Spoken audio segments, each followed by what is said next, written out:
శ్రీమాత్రే నమః. జాతకం, జ్యోతిష్యం. ఈ జ్యోతిష్యం అనేది ప్రతి ఒక్కరికి కూడా నాకు ఈ నెల ఎలా ఉంటుంది, నాకు వ్యాపారం బాగుంటుందా, నాకు ఉద్యోగం బాగుంటుందా, నాకు వివాహం అవుతుందా, నేను రాజకీయాల్లో బాగుంటానా, నాకు సంతానం అవుతుందా, అందరికీ అన్ని రకాలైనటువంటి క్వశ్చన్స్ ఉన్నాయి కదా. వాటికి అన్నిటికీ ఈ నెల గోచార గ్రహస్థితులు ఎలా ఉందో కూడా చెప్తున్నాను. బాగా గుర్తుపెట్టుకోండి. జాతకం పడుతున్న వర్షానికి ఒక గొడుగు మాత్రమే, కానీ జాతకం జీవితం కాదు. ఈ నెల గ్రహస్థితులు: రవి జూలై 16 వరకు మిథునంలో ఉండి తర్వాత కర్కాటకంలోకి ప్రవేశిస్తున్నారు. కుజుడు జూలై 26 వరకు సింహంలో ఉండి తర్వాత కన్యా రాశిలో ప్రవేశిస్తున్నారు. బుధుడు ఈ నెలంతా కర్కాటక రాశిలో ఉంటున్నారు. గురుడు ఈ నెలంతా మిథున రాశిలో ఉంటున్నారు. శుక్రుడు జూలై 24 వరకు వృషభ రాశిలో ఉండి తర్వాత మిథున రాశిలోకి ప్రవేశిస్తారు. శని ఈ నెలంతా మీనరాశి, రాహు ఈ నెలంతా కుంభరాశిలో ఉంటారు, కేతు ఈ నెలంతా సింహరాశిలో ఉంటారు. గోచార గ్రహస్థితులు బట్టి ఈ నెల రాశి ఫలితాలన్నీ ప్రిడిక్ట్ చేయడం జరుగుతుంది. మీ వ్యక్తిగత జాతకానికి ఇది ఒక 30 నుంచి 40% మాత్రమే వర్తిస్తుంది. మీ వ్యక్తిగత జాతకం మీ పరిసర ప్రాంతాల్లో ఉన్నటువంటి గురువుల్ని సంప్రదించి జాతకం చెప్పించుకోండి. లేదా మా ద్వారా చెప్పించుకోవాలనుకుంటున్నారా, కింద కనబడుతున్నటువంటి మా నెంబర్కి వాట్సప్ చెయ్యండి. జ్యోతిశాస్త్రరీత్యా ద్వాదశ రాశుల్లో 7వ రాశి అయినటువంటి తులారాశి మిత్రులారా, మీరు చిత్తా నక్షత్రం 3, 4 పాదాలు, స్వాతి నక్షత్రం 1, 2, 3, 4 పాదాలు, విశాఖ నక్షత్రం 1, 2, 3 పాదాలకు జన్మించిన మీరు తులారాశి వారిగా పరిగణించాలి. తులారాశి వారికి ఎప్పటి నుంచో ఏదో ఒక సమస్యలు, మంచి చెడు వచ్చినా కూడా ఏదో రకంగా ఒక మనసులో ఒక ఆందోళన, ఒక సంపూర్ణ తృప్తి కలగకుండానే ఉన్నారు. వాటన్నిటికీ పెద్ద ఫుల్ స్టాప్ అండి. ఇక మీదట మీరు చాలా బాగుండబోతున్నారు. చాలండి మీరు కష్టపడింది, ఇంకా కావాలా? చాలా పడ్డదంతా చాలు కదా. తులారాశి మిత్రులారా, మీకు యోగ కాలం స్టార్ట్ అయింది. మంచి రోజులు వచ్చేస్తున్నాయి. ఎలా ఉంది?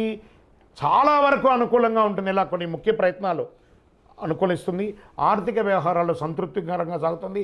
లీగల్ ప్రాబ్లమ్స్ ఏమైనా ఉంటే కూడా క్లియర్ అవుతుంది. అనేక మార్గాల్లో ఆదాయం పెరుగుతుంది. వ్యాపారాల్లో ఆశించిన స్థాయిలో లాభాలు పెరుగుతాయి. కొత్త వ్యాపారం ప్రారంభించడానికి కూడా ఇది మంచి సమయం. విదేశాలకు సంబంధించిన వనరులు, సుదూర ప్రయత్నంలో వ్యాపారం చేసే వాళ్ళకి ఇది యోగం.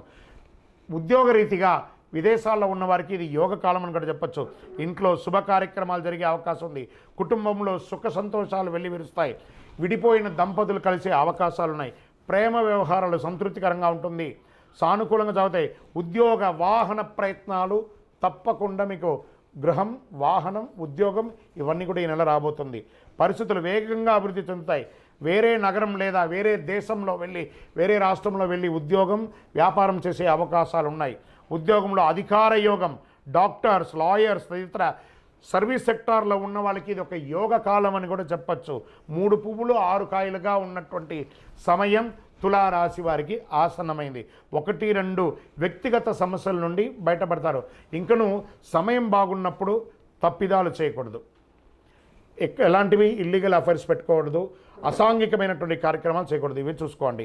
చాలా మంచి ఫలితాలు పొందుతారు.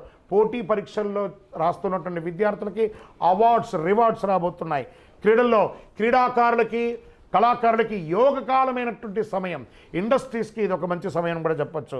ఎన్ని చెప్పచ్చు అంటే ఇలా చెప్పుకుంటూ పోవచ్చు. తులారాశి వారికి యోగం, యోగం, యోగం. ఏమండి గురుగారు మీరు చెప్తున్నారు మాకు జరగట్లేదంటే ప్రయత్నం చేయండి.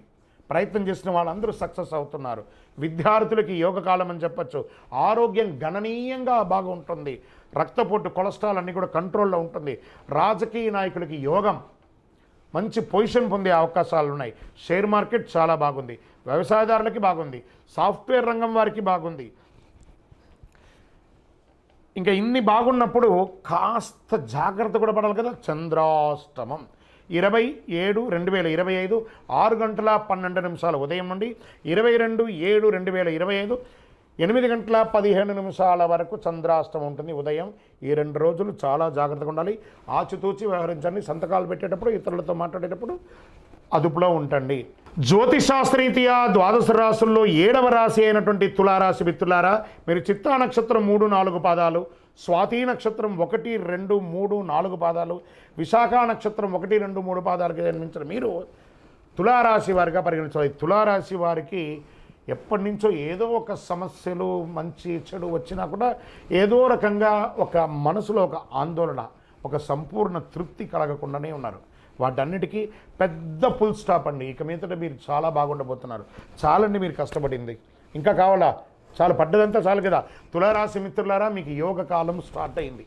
మంచి రోజులు వచ్చేస్తున్నాయి. ఎలా ఉంది? చాలా వరకు అనుకూలంగా ఉంటుంది. ఇలా కొన్ని ముఖ్య ప్రయత్నాలు అనుకూలిస్తుంది. ఆర్థిక వ్యవహారాలు సంతృప్తికరంగా సాగుతుంది. లీగల్ ప్రాబ్లమ్స్ ఏమైనా ఉంటే కూడా క్లియర్ అవుతుంది. అనేక మార్గాల్లో ఆదాయం పెరుగుతుంది. వ్యాపారాల్లో ఆశించిన స్థాయిలో లాభాలు పెరుగుతాయి. అదృష్టకరమైనటువంటి రోజులు జూలైలో 2, 4, 7, 10, 13, 16. అదృష్ట సంఖ్యలు అనుకుంటే 1 మరియు 9. ఆరాధించవలసినటువంటి దేవుడెవరు? మంచి గణపతిని ప్రార్థన చేయండి, సుబ్రహ్మణ్య స్వామి వారిని ప్రార్థన చేయండి, వారాహి అమ్మవారిని ప్రార్థన చేయండి. మంగళవారాల్లో సుబ్రహ్మణ్య భుజంగం పట్టించండి. ఆంజనేయ స్వామి వారికి ప్రదక్షిణం చేసి 19 ప్రదక్షిణాలు చేయండి. హనుమాన్ చాలీసా పారాయణం చేయండి. వారాహి అమ్మవారికి పూజ చేయండి. చక్కగా మీ కులదైవం ఎక్కడుందో, మీ ఇష్టదైవం ఎక్కడుందో అక్కడికి వెళ్ళి మీ వయస్సు ఎంత ఉందో అన్ని దీపాలను ఆ యొక్క దేవుడి దగ్గర వెలిగించండి. మీ యొక్క సంపూర్ణ జాతకం తెలుసుకోవాలనుకుంటే మా కింద ఉన్న నంబర్కి నాకు జాతకం తెలుసుకోవాలని చెప్పి మీ పేరు, date of birth, time of birth, place of birth WhatsApp చేయండి. మా అడ్మిన్స్ మీకు రిప్లై ఇస్తారు. ఇంకనూ మీ జీవితంలో అన్నీ అనుకూలంగా జరగాలంటే అతి శక్తివంతమైనటువంటి ఈ కరుంగాలి మాలను ధరించండి. స్త్రీ పురుషుల భేదం లేదు, అందరూ ధరించవచ్చు. 48 రోజులు మన దేవాలయంలో పూజ చేసి సుదర్శన చండీ చేసి అందిస్తున్నామన్నమాట. ల్యాబ్ టెస్ట్ చేసి కావలసిన వారు కింద నెంబర్కి మాల కావాలని వాట్సాప్ చేయండి. మా అడ్మిన్స్ మీకు రిప్లై ఇచ్చి దాన్ని ఎలా పొందాలో చెప్తారు. జూలై నెలలో పర్వదినాలు ఏమేమి ఉన్నాయి అని ఎత్తుకుంటే ఆషాఢమాసం, శ్రావణ మాసం అనుబంధంగా ఉన్నటువంటి పర్వదినాల్లో జూలై 6వ తారీఖున తొలి ఏకాదశి, అంటే ఇప్పటి నుండి మొదలు పెడితే మహాశివరాత్రి వరకు పండగలే, ప్రతి నెల పండగలే, పూజలే, వ్రతాలే ఇవే ఉంటాయన్నమాట. జూలై 6వ తారీఖున తొలి ఏకాదశి, జూలై 10వ తారీఖున గురు పౌర్ణమి, జూలై 14వ తారీఖున సంకష్టహర చతుర్థి, వెంటనే శ్రావణ మాసం కూడా వచ్చేస్తుంది. పండగలు ప్రతి ఒక్కళ్ళు కూడా వస్తున్నటువంటి పండగలన్నింటినీ దృష్టిలో పెట్టుకొని ఏ రకమైనటువంటి రిచువల్స్, ఏ పద్ధతుల ప్రకారం చేయాలో ఆ పద్ధతి ప్రకారంగా చేసుకోండి. ఇంకను ఈ 12 రాశి ఫలితాలు పొందినవారు, 12 రాశుల్లో ఉన్న ప్రతి ఒక్కరు కూడా మీరందరూ కూడా ఆయురారోగ్య, ఐశ్వర్య, భోగభాగ్యాలతో ఉండాలని అఖిలాండ కోటి బ్రహ్మాండ నాయకుడు శ్రీ ధర్మశాస్త్ర అయ్యప్ప స్వామి వారిని ప్రార్థన చేస్తూ, తిరుపతిలో 18 అవతారాలుగా కొలువై ఉన్నటువంటి అయ్యప్ప స్వామి వారి దేవాలయం జీవకొండలో ఉంది. ఆ దేవాలయాన్ని వచ్చి దర్శనం చేసుకోండి. జీవితంలో భాగ్యం ఉంటేనే, రాసి పెట్టి ఉంటేనే ఆ దేవాలయంలో అడుగు పెట్టగలరు. ఆ దేవాలయంలో వచ్చి దర్శనం చేసుకోండి, అష్టైశ్వర్యాలు పొందండి.